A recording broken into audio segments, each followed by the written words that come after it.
لا حول ولا قوة إلا بالله العلي العظيم.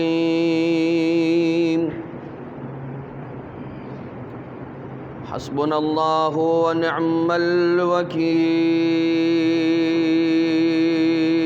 نعم المولى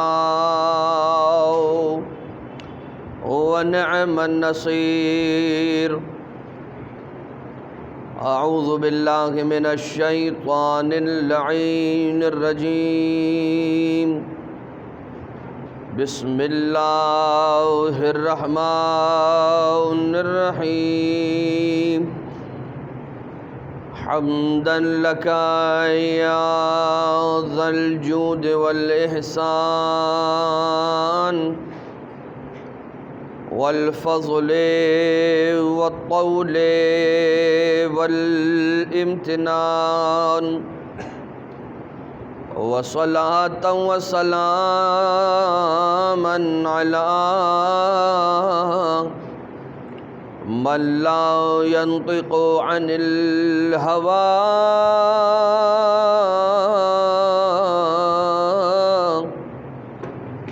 إن هو إلا وحي يوحى.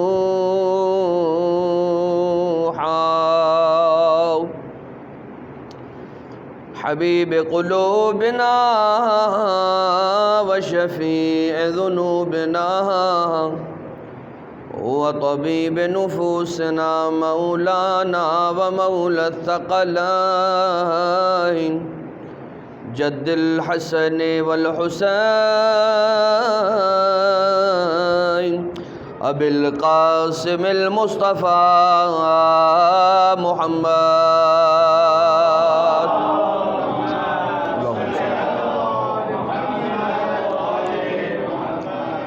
وعلى آله الذين أذهب الله عنهم الرجس وطهرهم تطهيرا.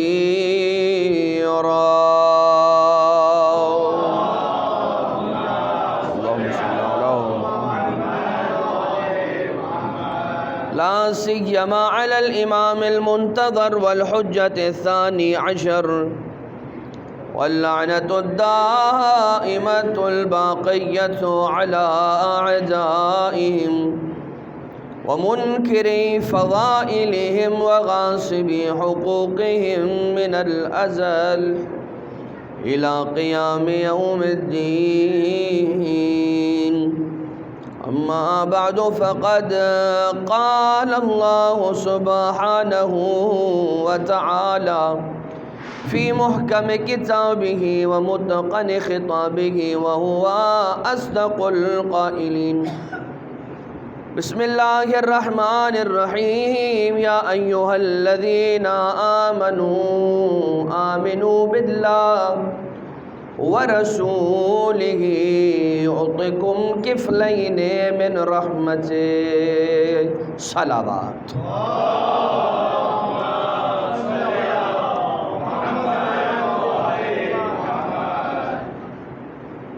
عزاداران مظلوم کربلا، غم خاران اہل بیت، پروردگار عالم کا بڑا احسان ہے کہ اس نے ہمیں اس گھرانے سے متمسک رکھا، جس گھرانے سے متمسک رہنا انسان کی دنیا و آخرت کی نجات کی ضمانت ہے۔ چھٹے امام علیہ السلام نے ارشاد فرمایا، شیعتنا خلقوا من فاضل طینتنا۔ سرکار کی خدمت میں ایک درود کا ہدیہ ضرور ارسال فرمائے۔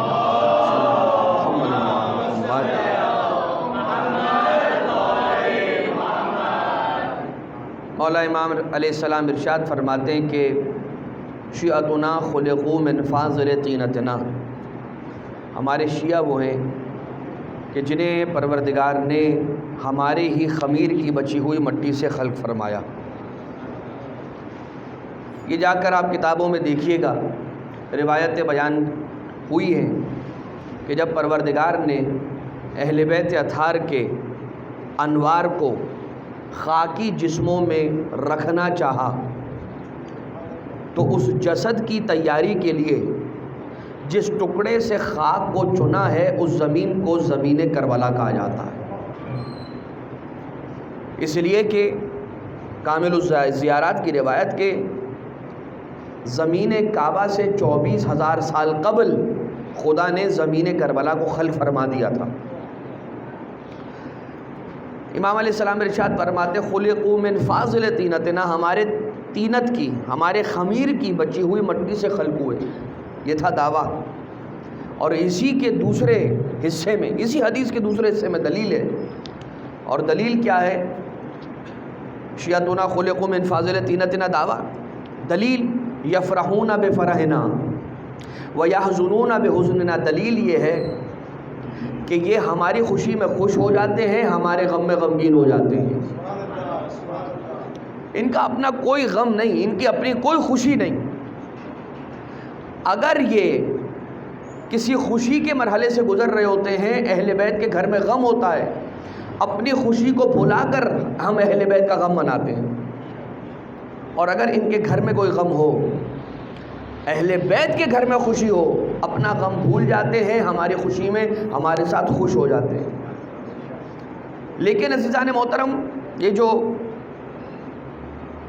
ایک طریقہ کار میں نے خاص طور سے اس امام بارگاہ میں دیکھا، جو میں عرض کرنا چاہ رہا تھا 2-3 دن سے، مگر بیان نہیں کر پاتا تھا اور وقت ختم ہو جاتا تھا۔ خطبے کے دوران جب کائنات کے حبیب کا نام آتا ہے تو درود پڑھی جاتی ہے، اور جب ان کے دشمنوں کا ذکر آتا ہے تو ہم بے شمار کا لفظ ادا کرتے ہیں بآواز بلند۔ اس سنت کو برقرار رکھیے گا، یہ سنت ہمارے درمیان سے ختم نہ ہونے پائے، اس لیے کہ بہت سی جگہوں پر جہاں پر مولا کا ذکر کرنے کا موقع ملتا رہا، بہت کم جگہیں ایسی ہیں، اور اگر اس شہر کی بات کریں تو بہت ہی کم۔ ہاں، اگر اندرون کسی گاؤں وغیرہ کے اندر موقع ہوا، وہاں پڑا تو بالکل وہاں اسی طرح سے انداز ملا۔ میں یہ عرض کیوں کر رہا ہوں؟ میں یہ عرض اس لیے کر رہا ہوں کہ خوشی میں تو ہر کوئی شامل ہو جاتا ہے۔ دشمنوں کو، یعنی کہ کسی کے ساتھ دوستی نبھانا، کسی کے ساتھ دوستی نبھانا بہت آسان ہے کہ کسی کے دوست سے دوستی کر لو، اپنے دوست کے دوست سے دوستی کر لو، یہ بہت آسان ہے۔ اپنے دوست کے دشمن کو اپنا دشمن بھی سمجھنا، اپنے دوست کے دشمن کی دشمنی، اس سے نفرت دل میں رکھنا۔ بہت سارے لوگ آتے ہیں کہتے ہیں کہ ہمارا ان سے کیا تعلق ہے، ہمارا تو کوئی تعلق نہیں، تو پھر ہمیں اپنے تعلقات ان سے خراب کرنے کی کیا ضرورت ہے؟ کہتے نہیں کہتے؟ لہٰذا چھوڑو، تم اس کی دشمنی فلاں کے ساتھ ہے، چھوڑ دو، اس کو رہنے دو، ان کو آپس میں دیکھنے دو معاملہ۔ مگر ہمارا معاملہ یہ ہے کہ اہل بیت اطہار علیہم الصلاۃ والسلام سے جنہوں نے دشمنی کی، ہم نے کہا وہ ہمارے بھی دشمن ہیں۔ اچھا، اب یہ معاملہ کسی اور کا ہوتا تو پھر بات اور ہوتی۔ یہاں پر تو معاملہ یہ ہے کہ جو اہل بیت کا دشمن ہوا، پروردگار عالم نے کہا کہ میں ان سے بیزار۔ اب جن سے خدا بیزار، ان سے تم خود دشمنی کر کے دیکھ لو، پھر اگر قیامت میں خدا تمہیں ان کے ساتھ محشور کرنے کا ارادہ کر لے تو نہ کہنا، بالآخر پھر یہی ہوگا۔ لہٰذا یہ بات اپنے ذہنوں میں بٹھا کر رکھی۔ میں صرف یہ ذکر کرنا ضروری سمجھتا تھا، اس لیے ہم نے ابتدا کے اندر یہ بات آپ کی خدمت میں عرض کی ہے۔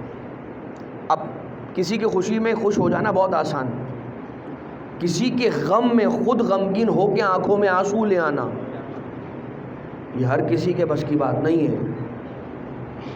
لیکن الحمدللہ اہل بیت اطہار کے ماننے والوں کا یہ طرہ امتیاز ہے کہ جب جب ان کے گھر میں غم کی کوئی محفل ہوتی ہے تو ہمارے دل مغموم ہو جایا کرتے ہیں۔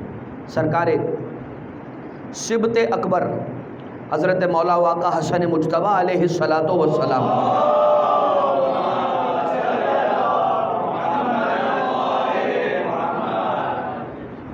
کل ختمی مرتبت کی شہادت کے اعتبار سے گفتگو ہو گئی، اور آج کی شب سرکار مجتبیٰ علیہ السلام کے اعتبار سے کچھ گفتگو بھی، ان کے کچھ فضائل اور آخر میں پھر ان کے مصائب آپ کی خدمت میں عرض کیے جائیں گے۔ عزیزان محترم، رسالت مآب نے آپ کی خدمت میں ہم نے عرض کیا کہ اپنا خطبہ روک کر ممبر سے اتر کر حسین ابن علی جو لڑکھڑا کر گر گئے تھے اٹھا کر اپنی گود میں بٹھایا، اور اس کے بعد اس سے پہلے خطبے کا جو بھی عنوان رہا ہو، جب رسول کے زانو پر حسین ابن علی آ گئے تو اب خطبہ رسول کا عنوان تبدیل ہو گیا اور فرمانے لگے ھذا حسین فارفوہ، یہ حسین ہے، اسے پہچانو، ابوہ فی الجنہ، امہ فی الجنہ، جدہ فی الجنہ، جدتہ فی الجنہ، ان کے بابا جنتی ہیں، ان کی مادر گرامی جنتی ہیں، ان کے دادا جنتی ہیں، ان کے نانا جنتی ہیں، ان کی دادی جنتی ہیں، محبوہ فی الجنہ، ان کے محب جنتی ہیں۔ بات کیا ختم نہیں کی، فرماتے ہیں محب و محبی ہے فی الجنہ، جو ان کے محبوں سے محبت رکھنے والا ہے وہ بھی جنتی ہے۔ اللہم صلی علی محمد و آل محمد۔ اب جو محب کا محب ہوگا، اب جو محب کا محبت رکھنے والا ہوگا، محب سے محبت رکھنے والا ہوگا، پھر آپ یہاں پر پوچھ سکتے ہیں کہ رسالت مآب آپ نے تو صرف محبت کا عنوان رکھا ہے، کوئی اور تفریق نہیں رکھی آپ نے، رنگو نسلو کسی کی تفریق نہیں رکھی آپ نے کہا جو ان سے محبت رکھے گا۔ اب کیسے اس کی تعبیل کریں؟ اب یہ اتنی آدھی بات تو لوگوں سے ہضم ہوتی نہیں، پوری بات میں کیسے عرض کر دوں؟ لیکن اتنا سمجھ لیجئے کہ چونکہ ہم نے مودت اہل بیت کو اتنا ہی سمجھنا شروع کر دیا ہے، اتنا چھوٹی چیز سمجھنا شروع کر دیا ہے کہ ہمیں رسول کی احادیث سمجھ نہیں آ رہی، ہمیں اہل بیت اطہار علیہ السلام کا کلام سمجھ نہیں آ رہا۔ لیکن عزیزان محترم، رسالت میں آپ کیا ارشاد فرما رہے ہیں؟ جب رسول نے حسنین کی فضیلت بیان کی، ان دونوں شہزادوں کی فضیلتیں تقریباً ہر جملے میں ایک ساتھ ادا کی، جب بھی ان دونوں شہزادوں کے بارے میں گفتگو کی ہے، حسن و حسین، ایسی ایک حدیث ہے، جب ایسے تو یہ شہزادے پہلی مجلس شہزادی بنت علی سلام اللہ علیہا کے نام گرامی کے تسمیہ کے اعتبار سے جو ہم نے گفتگو کی تھی، ہم نے عرض کیا تھا کہ جناب سیدہ نے مولا امیر علیہ السلام سے فرمایا، مولا امیر نے رسول کا انتظار کیا، جب رسول آ گئے پتہ چلا کہ ان دونوں ہستیوں نے میرا انتظار کیا، فرمانے لگے کہ خدا کے ہوتے ہوئے محمد مصطفیٰ یہ کام کیسے انجام دے سکتے ہیں؟ بارگاہ خدا سے نام زینب کبریٰ آیا ہے۔ اسی انداز سے ان دونوں شہزادوں کا نام بھی پروردگار عالم کی مرضی سے رکھا گیا۔ یہ وہ گھرانہ ہے کہ جن کے بچوں کے نام اللہ کی بارگاہ سے آتے ہیں، لہذا یہ فرمایا الحسن والحسین امامان قاما او قعدا، کہ حسن و حسین علیہ السلام امام ہیں، امام، یہ چاہے بیٹھ جائیں یا کھڑے ہو جائیں، یہ حالت قعود میں ہوں یا حالت قیام میں ہوں، یہ امام ہے۔ ایک یہ حدیث ہے کہ امام حسن اور امام حسین علیہ السلام کو رسالت مآب نے خود سے یہ نسبت دی ہے۔ کیا نسبت دی ہے؟ یہ نسبت دی ہے کہ سر سے لے کر شکم مبارک تک میری مثال حسن کی مثال ہے،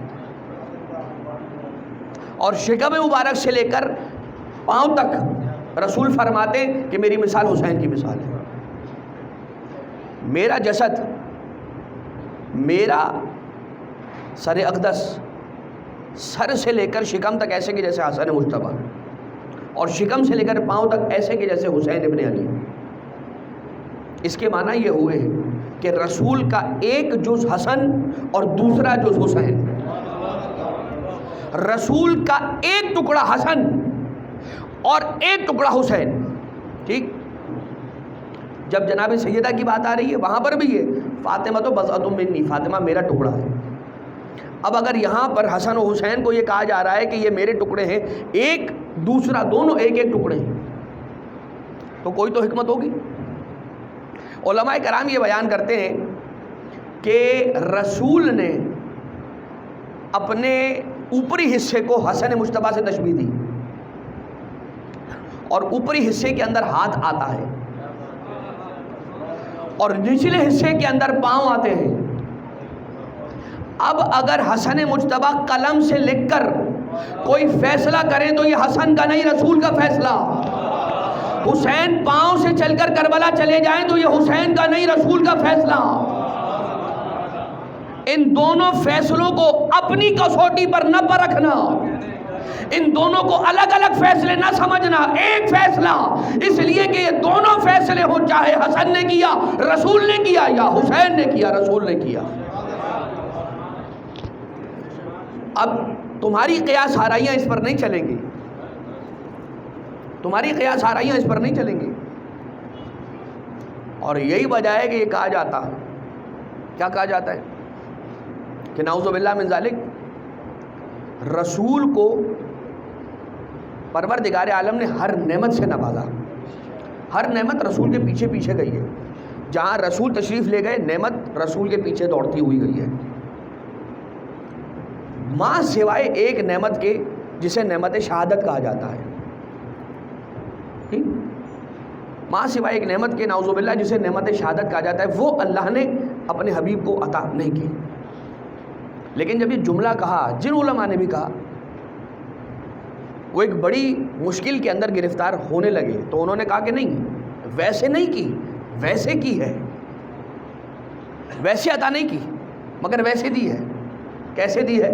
کہا پروردگار عالم نے رسول کے دو بیٹے، دو نواسے، ایک حسن اور ایک حسین، تو حسن اور زیر اور تلوار ہی یہی دو بڑی شہادت کی طریقے ہیں، ایک شہادت ہے زہر کی شہادت، ایک شہادت ہے تلوار کی شہادت۔ تو رسول کے دو نواسوں میں سے ایک کو زہر کی شہادت دی، اور اس شہادت کو اس نواسے کی نہیں رسول کی شہادت قرار دیا، اور دوسرے نواسے کو تلوار کی شہادت نصیب کی، اور اس شہادت کو اس نواسے کی نہیں بلکہ رسول کی شہادت قرار دیتے ہوئے پروردگار عالم نے اپنے حبیب تک شہادت پہنچا بھی دی۔ تو اگر شہادت دی بھی اور شہادت نہیں بھی دی تو یہ کہنے کی کیا وجہ ہے کہ رسول شہید نہیں ہوئے؟ یعنی کوئی ایسا امر ہے کہ جس کی پردہ داری ہے، جس کی وجہ سے آپ نے کہا کہ رسول شہید نہیں ہوئے، پھر آپ نے کہا کہ نہیں ہوئے ہیں، اس طرح سے ہوئے ہیں۔ اب مجھے یہ بتائیے کہ وہ محمد مصطفیٰ کی جن کی محبت دل میں رکھ کر اپنے بستر پر عام موت مر جانے والا شہید کہلاتا ہے، شہادت کی موت مرتا ہے، تو وہ محمد مصطفیٰ خود ان کی موت اور شہادت کا عالم۔ تو اگر اب وہ ایک کتاب ہے سر الشہادتین، شاہ ولی اللہ محدث دہلوی، اس میں انہوں نے یہی لکھا ہے۔ اب وہ کیا کہتے ہیں اس کو، کچھ کہتے ہیں اردو میں، وہ میں لفظ استعمال نہیں کرنا چاہتا ہوں، وہ وہاں پہ انہوں نے کیا ہے وہ اس کتاب میں، تو اپنا وہ ایک تھیوری پیش کی انہوں نے اس کے اندر، اور وہ تھیوری یہ ہے، یہی جو ہم نے آپ کی خدمت میں عرض کی، وہ مفصل اس کے اندر بیان کیا، سر الشہادتین، دو شہادتوں کا راز، اور اس میں انہوں نے حسن مجتبیٰ علیہ السلام کی شہادت کو رسول کی شہادت قرار دیا ہے، اور مولا حسین کی شہادت کو ان کی نہیں رسول کی شہادت قرار دیا۔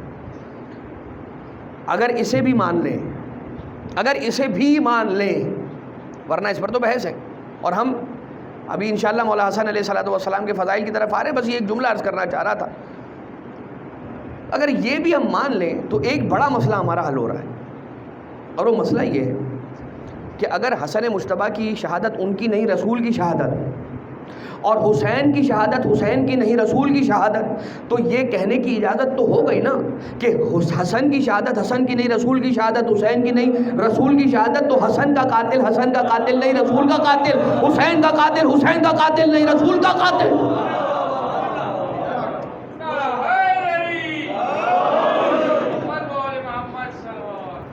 اللہم صل علی محمد۔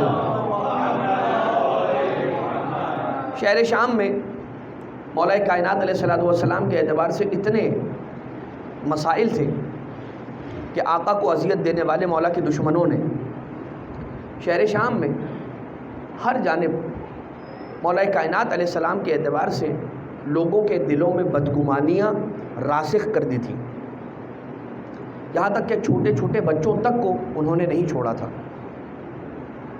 اور چونکہ مولا کائنات علیہ السلام کے بغض، علی ابن ابی طالب کے بغض کی بیماری ایسی خطرناک بیماری ہے کہ جسے لگ جائے وہ اسے جہنم کی آگ تک پہنچا کر ہی چھوڑتی ہے.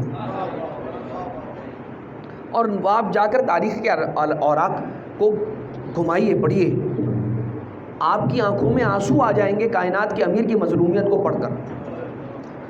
آپ کی آنکھوں میں آنسو آ جائیں گے مولا حسن مجتبیٰ کی مظلومیت کو پڑھ کر کہ کیا کچھ نہیں ہوا. ایسا ہی ایک شام کا مرد مدینہ آیا. اب جب مدینہ آیا، شام میں کیا تھا؟ سب سنا سنایا تھا، سب سنا سنایا. وہاں پر یہ کیا گیا، بس یہ کیا گیا کہ ہر ایک زبان پر علی ابن ابی طالب علیہ السلام کے اعتبار سے بری باتوں کو پھیلا دیا جائے. ہر بندہ یہی بات کر رہا ہو. اس فارمولے کو اپنایا گیا اور لوگ جب کرنے لگے تو جو باقی تھے انہوں نے کہا جب سب یہ کہہ رہے ہیں تو ٹھیک ہوگا. یہ بات یاد رکھیے گا، کثرت جس طرف جا رہی ہو ضروری نہیں ہے کہ حق اسی طرف ہو. میرا جوان کبھی یہ سوچ کر گمراہ نہ ہو جائے کہ دیکھو کثرت تو وہاں جا رہی ہے. میں بہت کھل کر نہیں عرض کر سکتا، لیکن چاہے بات اپنوں کی ہو یا غیروں کی ہو، یہ بات یاد رکھیے گا، کثرت کو ایک طرف دوڑتا ہوا جاتا ہوا دیکھ کر ذرا رک کر سوچئے گا کہ ہمیشہ ہمارے اماموں کے ساتھ قلت رہی ہے. ہمارے اماموں کے ساتھ پیچھے چلنے والوں کی تعداد جو ہے نا وہ ہمیشہ قلیل رہی ہے، کثیر نہیں رہی ہے. قرآن کریم خود یہ کہتا ہے قلیل من عبادی الشکور، میرے شکر گزار بندے تو کم ہیں. خیر، وہ ایسا شخص آیا اور آنے کے بعد ایک مرتبہ مدینہ کے اندر اپنے دوست کے ساتھ آیا. آقا حسن علیہ السلام کو سواری پر دیکھا، پہچانتا نہیں ہے کہ یہ حسن ابن علی ابن ابی طالب علیہ السلام ہے. یہ کہتا ہے یہ جو خوبصورت چہرے والا، یہ وجیح چہرے والا جو شخص ہے، مجھے یہ بتلا دے کہ یہ ہے کون. اس لیے کہ اس کا چہرہ اتنا وجیح ہے، اتنی وجاہت رکھنے والا ہے کہ میرا دل چاہتا ہی نہیں ہے کہ میں اپنی نگاہوں کو ان کے چہرے سے ہٹا دوں. فضیلت کا اقرار کر رہا ہے، لیکن جب اسے پتہ چلا کہ جسے وہ دیکھ رہا تھا، جن کے چہرے کی زیارت کا شرف حاصل کر رہا تھا، وہی ہے کائنات کے امیر کے بیٹے، رسول کے سبط اکبر، تو ایک مرتبہ کہتا ہے کہ ذرا مجھے 2 منٹ دینا، میں ابھی آیا. جو کچھ وہاں پر سنا سنایا کر رہا تھا اب تو سامنے حسن مجتبیٰ مل گئے. جو کام قربتاً اللہ وہاں پر غائبانہ کر رہا تھا، مولا حسن مجتبیٰ کے سامنے جا کر بنفس نفیس سامنے شروع ہو گیا. اور جو کچھ نازیبا الفاظ اس کی زبان پر آ سکتے تھے، مولا حسن مجتبیٰ علیہ السلام کو مخاطب کر کے کہہ دیا. اس کو اسی طرح سے اس کی تربیت ہوئی تھی وہاں جہاں وہ رہتا تھا. آقا نے سنا، بڑی خاموشی کے ساتھ، وقار و سکینت کے ساتھ، حلم کے ساتھ سر کو جھکا کر سنتے رہے. جب اس کی بات مکمل ہو گئی تو آقا نے ارشاد فرمایا کہ تو مسافر لگتا ہے، اگر تیرے سر پر چھت نہ ہو تو آجا، ہم تیری چھت کا انتظام کر دیں. تیرے لب خشک ہیں، اگر پیاسا ہو تو تجھے پانی سے سیراب کریں، اگر بھوک لگی ہو تو تجھے کھانا کھلا دیں، اگر لباس کی ضرورت ہو تو تجھے لباس عطا کریں. تو جو خدمت ہم سے چاہتا ہے ہم تیری خدمت کے لیے حاضر ہیں. جیسے یہ جملہ کہا ہے، ایک مرتبہ وہ شخص مولا کے قدموں میں گر جاتا ہے اور کہتا ہے کہ مولا مجھے معاف کیجیے گا، آج سے پہلے تک آپ سے بہت زیادہ نفرت کرتا تھا، مگر آج کے بعد آپ سے زیادہ اور کسی سے مجھے محبت نہیں ہے. اور یہ کہہ کر ایک جملہ کہتا ہے. کیا جملہ کہتا ہے؟ اللہ اعلم حیث یجعل رسالتہ، پروردگار عالم کو بہت خوب معلوم ہے کہ اپنی امامت اور رسالت کو کس گھرانے میں رکھنا ہے. یہاں یہ جو میں کل عرض کر رہا تھا یہ اس کا تسلسل ہے. یہ میں نے کیوں واقعہ عرض کیا؟ کل ہماری بات جہاں پر رکی تھی وہ بات یہ تھی، وَبِمَوَدَّتِكُمْ عَلَّمَنَا اللَّهُ مَعَالِمَ دِينِنَا وَأَصْلَحَ مَا كَانَ فَسَدَ مِن دُنْيَانَا، کہ چاہے ہماری دنیا کی کوئی مشکل ہو وہ بھی آپ اہل بیت کی مودت کے ذریعے سے دور ہوئی ہے، اور اگر ہمیں معالم دین سیکھنے کو ملے وہ بھی آپ کی مودت کے ذریعے سے. آقا کا گرویدہ بننے میں اسے کتنے دن کا کریش کورس کرنے کے لیے کہیں جانا پڑا؟ اسے کیا کرنا پڑا کہ وہ ہدایت پر آ جائے؟ بس اتنا کہ امام علیہ السلام کی بارگاہ میں آ گیا. کچھ جملے ہیں امام علیہ السلام کے وہ جاری ہوئے ہیں، زبان امام حسن مجتبیٰ کے سے جاری ہونے والے چند جملوں کا یہ اثر ہے کہ گمراہ کو ہدایت وار کر دیا، ہدایت یافتہ کر دیا. یہ ہم نے کوئی ہلکا جملہ نہیں کہا ہے، کہ میں عرض اس لیے کر رہا ہوں کہ آج کل لوگ یہ کہتے ہیں کہ اگر فلاں نہ کیا تو ہدایت نہیں ملے گی، اگر فلاں کیا اور فلاں کام نہ کیا تو وہ کام جو کیا وہ بیکار. یہ بات یاد رکھیے گا، اگر اہل بیت کا دامن تھاما ہوا ہے تو پھر گمراہ نہیں ہو سکتے. میں بات کو آگے بڑھاؤں. مدینہ ہے اور اسی مدینہ کے اندر مولا مجتبیٰ علیہ السلام کا وہ دسترخوان کی جو مشہور و معروف دسترخوان ہے، آقا کے بیت الشرف کے اندر یہ دسترخوان سجتا تھا، اور اتنی وسعت ہوتی تھی اس دسترخوان کے اندر کہ کئی 100 لوگ ایک وقت میں اس دسترخوان پر موجود ہوتے تھے. مگر وہ دسترخوان چھوٹا نہیں پڑتا تھا، ایسا دسترخوان کہ جس طرح سے ماں کی آغوش کے اندر جگہ جتنی بھی اولادیں ہوں ان کے لیے سمٹتی نہیں ہے، وسیع ہو جاتی ہے، ویسے ہی حسن مجتبیٰ علیہ السلام کا دسترخوان تھا. تو جو دشمن علی ہے اور دشمن حسن مجتبیٰ ہے، خط لکھا اور اس خط کے اندر لکھا لا خیر فی الاسراف. کیا کہا؟ امام علیہ السلام کے اس عمل کو اسراف کہا. کیا کہا؟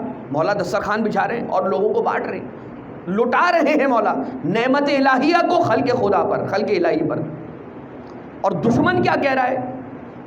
علین یہ کہتا ہے کہ لا خیر فی الاسراف، اسراف میں کوئی خیر نہیں ہے. اور امام علیہ السلام نے اس کے خط کا پلٹ کر انہی لفظوں میں ایک ترتیب کو بدل کر ایسے جواب دیا. اس نے لکھا تھا لا خیر فی الاسراف، امام نے لکھا لا اسراف فی الخیر. تو کہتا ہے کہ خیر اسراف میں کوئی خیر نہیں رکھا ہوا، اے حسن تو اسراف کر رہا ہے، نعوذ باللہ من ذالک. امام علیہ السلام نے پلٹ کر کہا خیر کے کام میں کوئی اسراف نہیں ہے، جتنا کرتے چلے جاؤ پروردگار عالم کی بارگاہ سے اجر میں اضافہ ہوگا، اسراف کا کوئی تھپا نہیں لگے گا. لیکن عزیزان محترم، امام علیہ السلام کے اس عمل کو آج اگر صرف عقل سے سوچنے والوں کے سامنے لے جا کر رکھ دیں گے تو وہ یہی کہیں گے کہ اس نے صحیح تو کہا تھا، نعوذ باللہ من ذالک، کہ دشمن نے صحیح تو کہا تھا، نعوذ باللہ. یہ نہ کرتے کوئی اسکول کھلوا دیتے، یہ نہ کرتے کسی غریب کا گھر بنوا دیتے، کسی بے لباس کو کپڑے پہنا دیتے. جب بھی ایسی بات ہو نا کہ تم یہ نہ کرو قرآن پڑھو، تو یہ سمجھ لیجئے گا کہ قرآن کی طرف لانا نہیں چاہ رہا ہے، جو تم پہلے سے کر رہے ہو اس سے ہٹانا چاہ رہا ہے. اگر تبرک سے دور کر کے کوئی اور نیکی کا کام کروانا چاہ رہا ہے تو یہ سمجھ لینا کہ تم سے وہ دراصل نیکی کا کام نہیں کروانا چاہ رہا، تبرک جو کرتے ہو وہ چھڑوانا چاہ رہا ہے. اس لیے کہ دنیا میں کتنے سارے ایسے لوگ ہیں جو ایک سے زیادہ خیر کے کام کرتے ہیں، نہیں کرتے. 10 کام ہے، انسان بولتا ہے میری اتنی چادر ہے تو میں اس چادر کو میں بانٹ دیتا ہوں 10 کاموں پر، مجھے 10 کے 10 کام کرنے. انسان جب بات اہل بیت اطہار علیہ السلام کی آتی ہے وہیں پر کیلکولیشن کیوں شروع کرتا ہے؟ جب بات مجھے تو یہ اگر یہ اس کی بات شروع کریں گے نا تو یہ بات کہاں پر جا کر ختم ہوتی ہے کہ امام علیہ السلام کے حرم پر یہ لگا ہوا سونا. کہتے ہو نہیں کہتے ہو؟ کہنے والے کہتے ہیں، ان کی زبانیں اٹھتی ہیں نا یہ سب کہتے ہوئے. اب اس کے لیے کیا جواب دیا جائے، کیا کہا جائے؟ کہ سب مل کر جتنے مولا کے چاہنے والے ہیں، جتنے مولا سے محبت کرنے والے ہیں، ان کے کل اثاثوں کو جمع کریں اور جو لگا ہوا ہے اس کا دیکھ لیں کتنا % ہے. اور کیا کچھ بیان نہ کیا جائے کہ دنیا والے کیا کچھ نہیں کرتے ہیں اپنے لیے، اپنی ذات کے لیے. جب اپنی ذات کی بات آتی ہے تو کوئی کیلکولیشن نہیں ہے. جب مولا کائنات علیہ السلام کی محبت کا اظہار کرنے کا کوئی طریقہ آ جائے وہاں پر پرابلم شروع ہو جاتی ہے. اچھا جب یہ بات شام پہنچی ہے تو دشمن مدینہ آ گیا. آقا کی سخاوت کا جب سنا تو دشمن سے برداشت نہ ہوئی. دشمن خود مدینہ آ گیا اور مدینہ آنے کے بعد اس نے ایک دربار سجایا اور اس دربار کو سجانے کے بعد اس نے یہ انداز اختیار کیا, کہا کہ جو آئے گا مجھ سے ملنے کے لیے اس کو فلاں فلاں اتنے اتنے انعام میں دوں گا اپنے پاس سے, اپنے خزانے سے. کون سا خزانہ؟ کس سے حاصل کیا ہوا خزانہ؟ اچھا بہرحال یہ جو آپ محسوس کر رہے ہیں اس کی کوئی خاص وجہ ہے. آپ ایک درود بھیجیں محمد و آل محمد.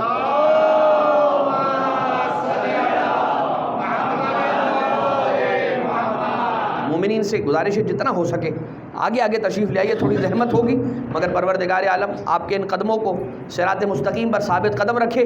درود پڑھتے ہوئے جتنے افراد جوان ہیں خاص طور سے جن کے لیے ممکن ہے وہ ضرور آگے تشریف لیں.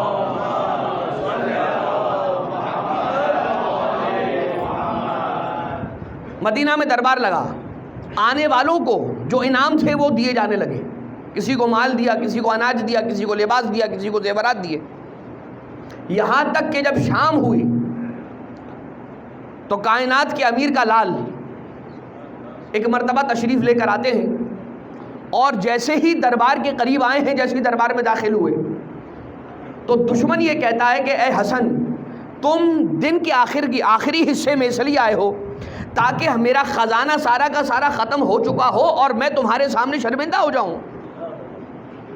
نعوذ باللہ من ذالک, استغفر اللہ. امام علیہ السلام کی شان میں گستاخی کر رہا اور یہ کہہ کر اس نے اپنے غلام کو بلایا اور بلانے کے بعد یہ کہا کہ جتنا بھی صبح سے لے کر اب تک مدینہ والوں میں الگ الگ تقسیم کیا ہے اسے ایک جگہ جمع کرو اور اتنا ہی اکیلے حسن کی خدمت میں حاضر کر دو. اچھا اب یہ امام حسن سے محبت میں ہو رہا ہے, یہ امام سے محبت میں ہو رہا ہے. اس کے معنی یہ ہوئے کہ کبھی کبھار آپ کو ایسی آوازیں سننے کو ملیں گی کہ آپ کو ایسا محسوس ہوگا کہ شاید مولا کی محبت میں کر رہا ہے, لیکن دراصل اس کی ان جملوں کے پیچھے مولا سے محبت نہیں اپنے ذاتی مفاد ہوگا. جا کر دیکھتے رہیے گا, ڈھونڈتے رہیے گا اس کے مصداق کیا ہے. لیکن ایک مرتبہ امام علیہ الصلوۃ والسلام کے پاس وہ ساری کی ساری اشرفیوں کی تھیلیاں اور جتنے بھی تحفے تحائف تھے ان کی تھیلیاں لے کر مولا کے پیچھے پیچھے آ رہا ہے. لیکن جب اس نے لا کر مولا کی خدمت میں سارا کا سارا سامان پیش کیا ہے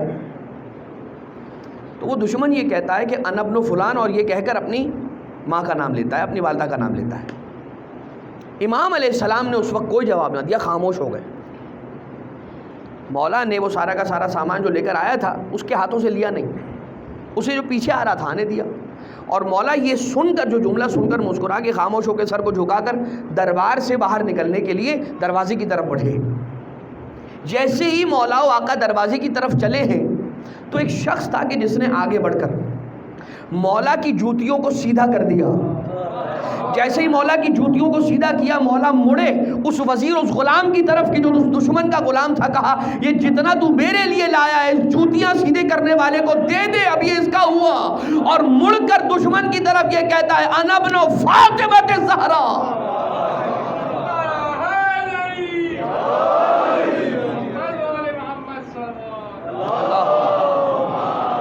صلی علی محمد و آل محمد. تو یہ کیا کہ آقا علیہ الصلوۃ والسلام آقا نامدار. اب ذرا یہاں پر ایک نتیجے کا جملہ ہے اور یہ نتیجے کا جملہ کیا ہے کہ کیا کچھ امام کی خدمت میں دیا جا رہا تھا, بڑی بھاری قیمت ہے اس تحفے کی, لیکن جو امام علیہ الصلوۃ والسلام کے لیے کوئی حیثیت نہیں رکھتی. مولا نے کیا بتایا کہ تو کچھ بھی کر لے یہ تو تو نے سارا کا سارا کچھ کیا، یہاں سے یہاں آیا، مدینہ میں دربار سجایا، لوگوں کو دیا، اتنے برابر تو نے میرے لیے لا کر حاضر کرنے کا حکم دے دیا، یہ تیرا سارا کا سارا عمل میری جوتیوں کے برابر بھی نہیں ہے۔ تو اب یہ بتائیے کہ جو امام حسن کی جوتیوں کا مقابلہ نہ کر سکے، وہ امام حسن کے بابا علی کا مقابلہ کیسے کر سکتا؟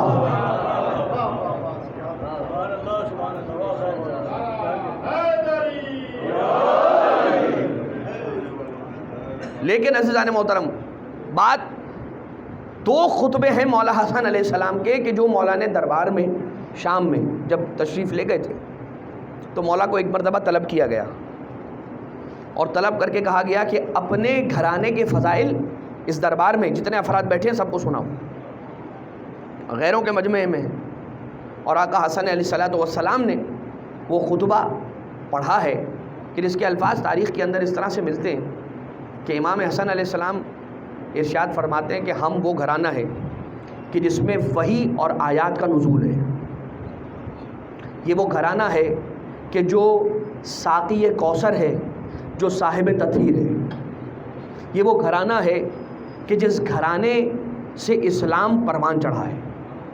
میں وہ ہوں کہ جو رسول کا بیٹا ہوں، میں وہ ہوں کہ جو فرزند زہرا ہوں، میں وہ ہوں کہ جس کے بابا کا نام علی ہے، میں وہ ہوں کہ جو ابن زمزم اور صفا ہوں، میں وہ ہوں کہ جو ابن مزدلفہ اور منی ہوں۔ کعبے کے وارث ہم ہیں، زمزم کے وارث ہم ہیں، مقام ابراہیم کے وارث ہم ہیں، حجر اسود کے وارث ہم ہیں۔ اور امام علیہ السلام پھر آگے بڑھ کر یہ ارشاد فرماتے ہیں کہ سورہ کوثر ہماری شان میں نازل ہوا، سورہ دہر ہمارے لیے نازل ہوا، آیت تطہیر ہماری شان میں آئی ہے، آیت مباہلہ ہماری شان میں آئی ہے، آیت بلغ ہماری شان میں آئی ہے، آیت ولایت ہماری شان میں نازل ہوئی ہے۔ اور جب یہ ساری باتیں امام علیہ السلام ارشاد فرما چکے تو اب سب کچھ سارے کے سارے منصب تو آقا حسن مجتبیٰ کے نام ہے، تو جو تخت پر بیٹھا ہوا ہے وہ کیا کر رہا ہے، اس کے لیے کیا تھا، تو اب اسے کچھ تو کہنا تھا۔ ایک مرتبہ جیسے ہی مولا کی زبان سے مولا اور ان کے گھرانے کی یعنی کہ اہل بیت کے فضائل کو سنا اور مبہوت ہو کر رہ گیا، بہت الذی کفر ہو گیا، تو اس کے پاس سوائے اس جملے کے اور کوئی جملہ بن نہ پڑا، کہنے لگا یا حسن انا خیر من کا، تو کچھ بھی کہہ لے میں تجھ سے بہتر ہوں، میں تجھ سے افضل ہوں۔ امام علیہ السلام نے یہاں پر خاموشی اختیار نہیں کی، یہاں پر جواب دیا، اور جیسے ہی اس کا جملہ ختم ہوا حسن مجتبیٰ کا جواب آیا اور مولا نے ارشاد فرمایا معاذ اللہ ان اقول انا خیر من کا، اللہ کی پناہ اس دن سے کہ جس دن مجھے یہ کہنا پڑے کہ میں تجھ سے افضل ہوں۔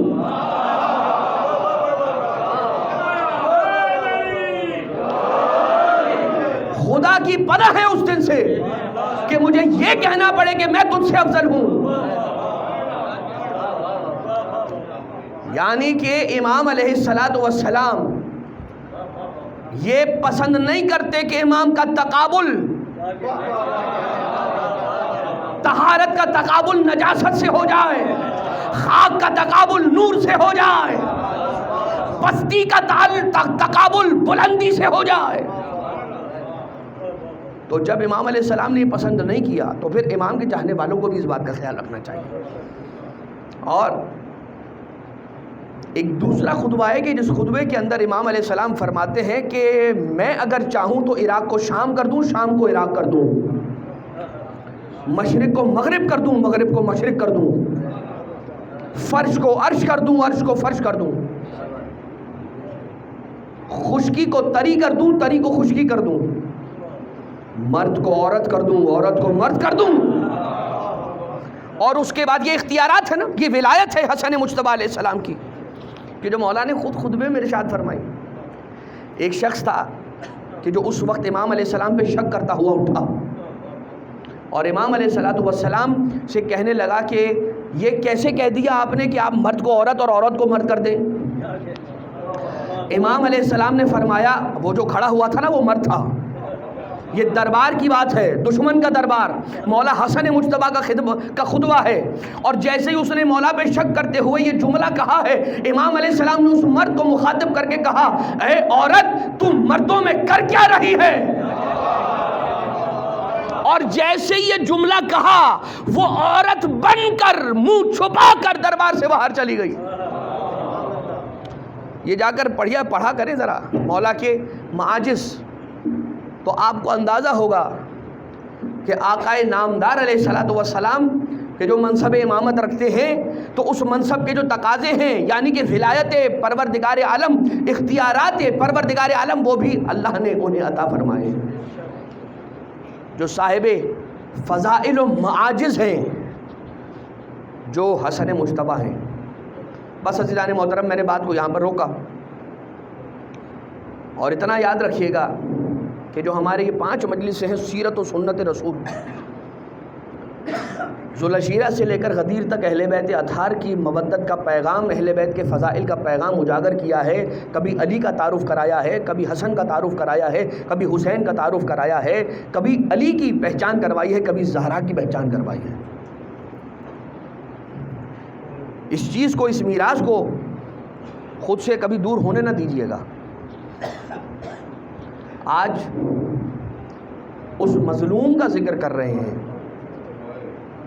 کہ جس مظلوم کا ساتھ خود ان کے چاہنے والے یہ کہہ کر چھوڑ کر چلے گئے کہ حسن، آپ نے جو قلم سے جنگ جیتی ہے، ہم آپ کے اس عمل کو قبول نہیں کرتے۔ جو کہہ رہا ہے کہ میں مولا کا چاہنے والا ہوں، تو پھر حق یہ ہے کہ وہ امام علیہ السلام کے ہر فیصلے کے سامنے اپنی جبین تسلیم کو خم کرے۔ لیکن آقا کا ساتھ چھوڑ کر جانے والے لوگ نظر آئے، یہ جو کل تک یہ کہتے تھے کہ ہم حسن مجتبیٰ کے چاہنے ماننے والے، لیکن عزیزان محترم 7 مرتبہ میرے مولا کو زہر دیا گیا۔ 7 مرتبہ الگ الگ طرح کے زہر میرے مولا کے جسم نازنی میں داخل ہوئے۔ ایک مظلومیت حسن مجتبیٰ کا جملہ اور عرض کروں، السلام علیکہ یا معز المؤمنین و یا مذل الکافرین۔ یہ کہا جاتا ہے نا میرے مولا کے لیے، آقا کے لیے، امام زمانہ کے لیے، کہ اے مومنوں کی عزت اور اے کافروں کی ذلت۔ مولا حسن علیہ السلام کے لیے یہ جملہ الٹ کر کے کہا جاتا تھا۔ خدا کا کبھی ختم نہ ہونے والا عذاب ان کے شامل حال ہے۔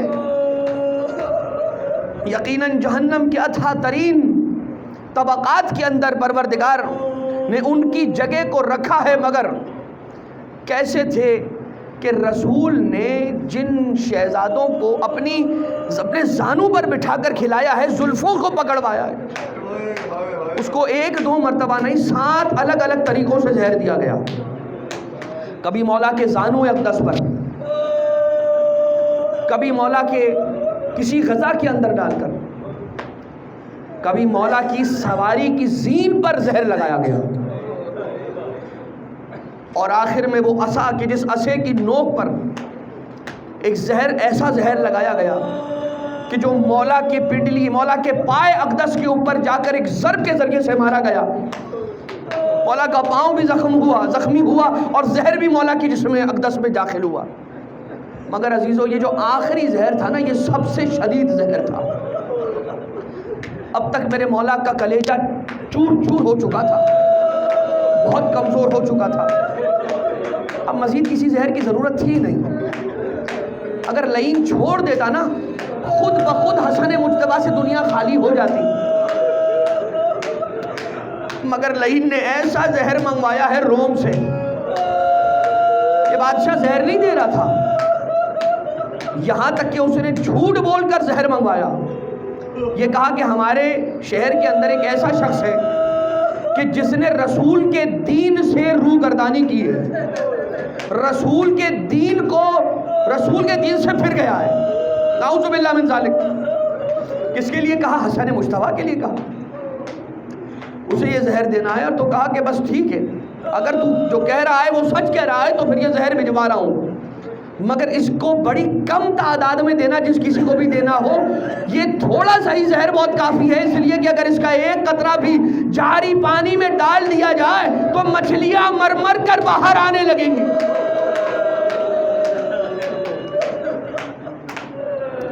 الغرض کے زوجہ مولا حسن جو مولا کی نافرمان زوجہ ہے،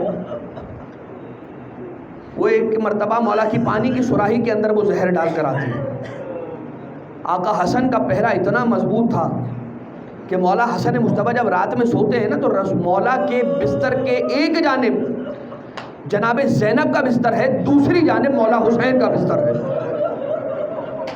اگر رات کی تاریکی میں ایک مرتبہ جب آقا کو پیاس کی شدت محسوس ہوئی، مولا جاگے ہیں اور مولا نے اٹھ کر پانی کی سراہی کو اٹھایا، لبوں کے قریب لائے اور پانی لبوں سے لگانے سے قبل ایک لہجہ قبل رک گئے، اور رکنے کے بعد پانی کی سراہی کو دیکھتے ہیں، آسمان کی طرف چہرہ کرتے ہیں اور کہتے ہیں انا للہ و انا الیہ راجعون، اور پھر پانی کو لبوں سے لگایا، وہ زہر آلود پانی مولا کے جسم اقدس میں داخل ہوا، خون کی الٹیاں مولا حسن کو ہونے لگی،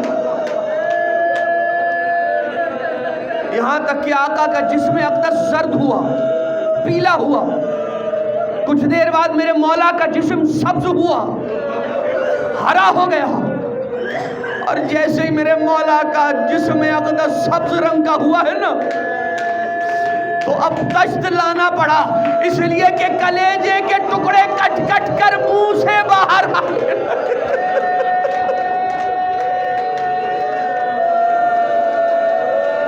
یتیموں کا سہارا، علی کا لال، زہرا کا دلبر، حسین کا بھیا حسن اس دنیا سے رخصت ہو رہا ہے۔ بہن نے دشت میں اپنے بھائی حسن کے جگر کے کٹے ہوئے ٹکڑے جمع کیے۔ علی کی بیٹی بنت علی، اے شہزادی، اے صبر کی پہاڑ بی بی، آج بھائی کے ٹکڑے جمع کر رہی ہو نا، دیکھو اے میری شہزادی، باپ اور بیٹے کا مقدر کیسا ایک جیسا ہے۔ ارے مدینہ میں حسن کے کلیجے کے ٹکڑے، کربلا میں قاسم گلبدن کے لاش کے ٹکڑے حسین نے جمع کیے، جمع کر کے گٹھڑی میں ڈال کر لے کر آئے ہیں۔ بہن زینب نے پوچھا بھیا میرا قاسم کیا مقتل میں چھوڑا ہے،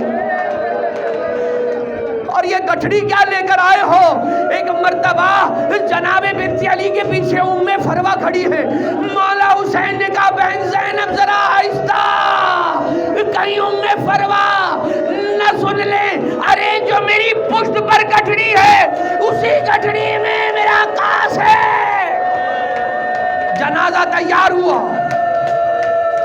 جنازہ مسجد نبوی کی طرف گیا، وہاں پر ایک گروہ پہلے سے کمانوں میں تیر جوڑ کے منتظر تھا، جیسے ہی حسن کا جنازہ آئے گا تیروں کی بارش، ایک اشارہ ہوا، کمانوں سے تیر چھٹے، ارے حسن کے جنازے میں تیر لگنا شروع ہو گئے۔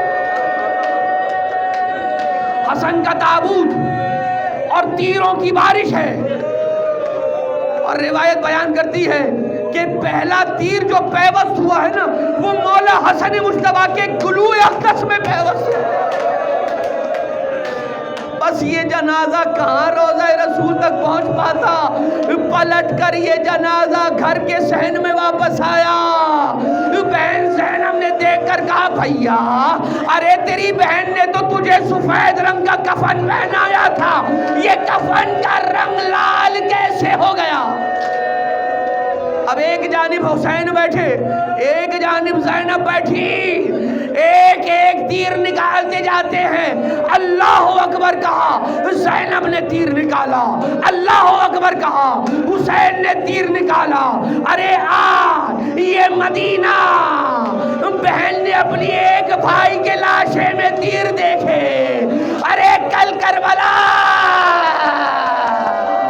ایک بھائی کا لاش تماشا تیروں پر دیکھنا ہے بہن کو، مگر ہاں حسن کا تابوت ٹوٹ گیا، حسین کا لاشا 3 دن تک کربلا کی آؤ تابوت اٹھاؤ حسن یتیم کا، آؤ تابوت حسن کو